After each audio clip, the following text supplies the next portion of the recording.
সালটা 1900 সাল। ক্যালেন্ডারে আবার খোঁজাখুঁজি করেন না, কারণ এই সালটা ক্যালেন্ডারে না, পাবনা মানসিক হাসপাতালে শুধু আছে। তখন আমার বাবা মা আমার পেটে, আমার বয়স তখন 39 বছর। যাই হোক, গল্পটা শোনার আগে আমার পেজটাকে একটু ফলো দিয়ে রাখেন। তো কাহিনী শুরু হয় আমার বান্ধবীকে নিয়ে। ওর নাম হচ্ছে টুনি, তবে ওর নামই শুধু টুনি। ওজন প্রায় 90 কেজি। আজ থেকে বিগত 30 বছর আগের ঘটনা। আমি তখন ক্লাস 1-এ পড়ি, তবে কোন স্কুলে পড়ি তা আমি জানি না। আমার বয়স তখন 3+1 31 বছর। আমার তখন অনেক বুদ্ধি ছিল, কিন্তু সেই বুদ্ধি যে কই থেকে আসতো তা আমার বান্ধবী টুনি জানতো। তখন আমি আমার বান্ধবীকে নিয়ে ঘুরতে গেছি সৌদি আরব, মানে আমাদের বাড়ির পাশে বালির চরে। তো বান্ধবীর ইচ্ছা হলো আমার পিঠে উঠবে। আমি তো ওই হাতিকে তুলবো না, কারণ ওই খাসির মতো টুনিকে যদি আমি পিঠে তুলি তাহলে আমি সোজা উপরে চলে যাব।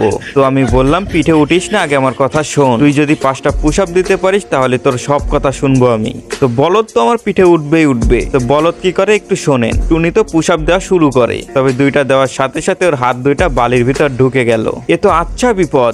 বলদ রে এমনি রেখে দিলাম, আর ওর পিঠে উঠে লাফালাফি করলাম যাতে আরো বালির নিচে চলে যায়। ও মা! তারপর দেখে আমার টুনি বান্ধবীর কোনো আওয়াজই নাই, কারণ সে পুরোপুরি বালির ভালোবাসায় ডুবে গেছে। তখন আমি কি করব? আমার শরীরে যত শক্তি ছিল সব শক্তি দিয়ে ওকে টেনে তুললাম। টুনি তো কাঁদতে কাঁদতে আমাকে বলে, তুই আমার সাথে এমন করতে পারলি? আমি তো বললাম, হ পারলাম। আবার জিজ্ঞাসা করে, যদি আমি তোর বউ হতাম তাহলে তো এমন করতি না। আচ্ছা বন্ধুরা বলেন তো, যদি বউ হতো তাহলে কি আমি ওকে তুলতাম? আরো বন্ধু বান্ধব নিয়ে এসে লাফালাফি করে আরো দাবিয়ে দিতাম। তো গল্পটা এখানে শেষ। ভালো লাগলে ফলো দিয়ে রাখবেন।